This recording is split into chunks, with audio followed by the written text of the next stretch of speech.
Je constate quand même que chez Colruyt, augmenter de 5% les salaires des travailleurs de Colruyt, ça coûterait 65 millions. Les dividendes remis l'année passée, c'est 185 millions. Entre les dividendes et le salaire des travailleurs, mon cœur, il a choisi.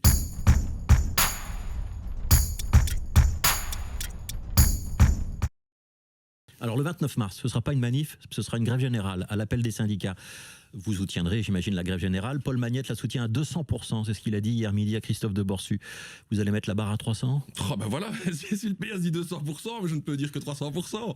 Non, sérieusement, je crois que c'est une bonne nouvelle et c'est plutôt un bon signe que les lignes bougent. Ça montre bien que la mobilisation syndicale, la mobilisation des travailleurs, l'augmentation du PTB dans les sondages, ça met sous pression les partis de gouvernement. Parce qu'il faut quand même... C'est parce que le PTB monte dans les sondages, notamment celui d'RTL Ipsos le soir, que le PS va appeler manifester. C'est la première fois qu'on voit effectivement un PS au gouvernement soutenir de cette manière-là, mais je voudrais que ce ne soit pas, permettez-moi quand même de dire, que ce soit quand même pas un discours hypocrite. C'est-à-dire que la grève du 29 se déroule contre les patrons, parce qu'en fait l'enjeu est de pouvoir augmenter au-delà de 0,4% les salaires et que les patrons refusent, alors qu'il y a des secteurs qui ont fait la blinde de fric. Je rappelle quand même que le Belvin a réalisé l'année passée 5 milliards de dividendes. Donc qu'on arrête de me dire que dans cette crise, il n'y a pas d'argent pour les salaires.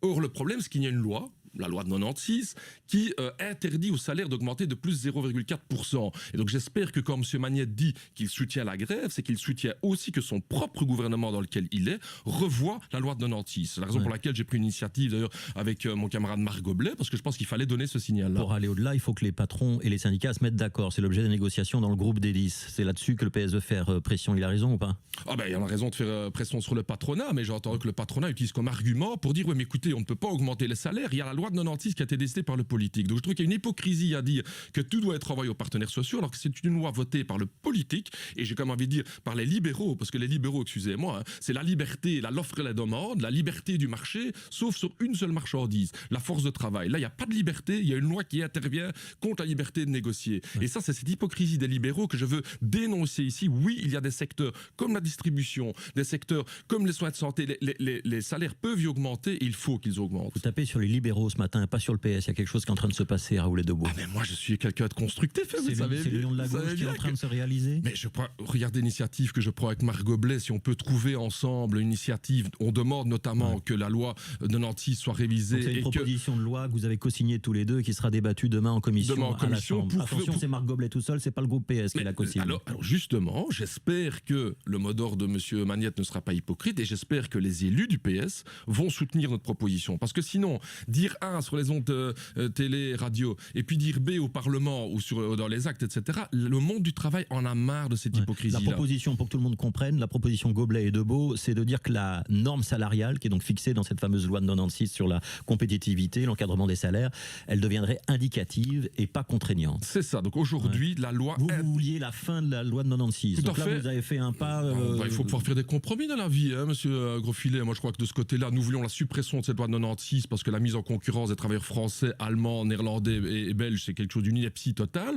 Mais voilà, on sait faire des compromis. J'en ai discuté avec Marc. Marc est quelqu'un de conviction, Marc Goblet, et on a trouvé ensemble un compromis qui est celle de rendre indicatif cette norme. Et c'est-à-dire, pour être très concret, c'est que dans les secteurs où on a fait des bénéfices et tout, qu'on puisse surpasser la norme de 0,4%. Puis 0,4%, c'est 9 € bruts par mois. Vous trouvez logique que les héros du coronavirus, qui se sont battus pendant des mois et des mois dans cette tempête virologique, qu'aujourd'hui on ne leur rend pas petit quelque chose. Moi, ça me met en révolte. Ouais, et pourtant, on est aussi dans une situation de crise. Est-ce que vous répondez à tous ceux qui vous disent, notamment chez les patrons, mais pas seulement, la priorité aujourd'hui, c'est quand même d'éviter des licenciements et des restructurations. Pour les augmentations de salaire, on peut peut-être attendre un an ou deux. Ouais, mais moi, je ne suis pas d'accord avec eux, parce qu'il y a plein de secteurs où on a fait des bénéfices. Je vous ai pris le chiffre du Belvin, c'est quand même pas rien du tout. Il y en a plein qui sont en difficulté aussi. Ouais, mais ok, mais parlons aussi de toutes celles... C'est ça le problème de la norme impérative, c'est qu'elle ne permet même pas dans les secteurs où il y a des bénéfices d'augmenter au-dessus. Dans quel secteur on doit augmenter ? Ah ben moi en tout cas, je vous ai pris l'exemple BASF par exemple, vous trouvez normal 3 milliards de transferts, la chimie, 3 milliards de transferts vers la maison mère. Le groupe Colruyt, 185 millions de dividendes l'année passée,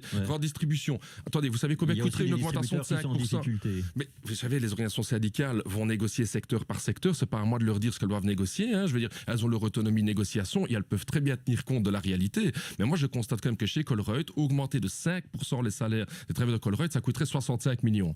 Les dividendes remis l'année passée, c'est 185 millions. Entre les dividendes et le salaire des travailleurs, mon cœur, il a choisi. Je choisis pour les travailleurs de Colruyt. Et c'est ce choix-là que la Vivaldi doit faire.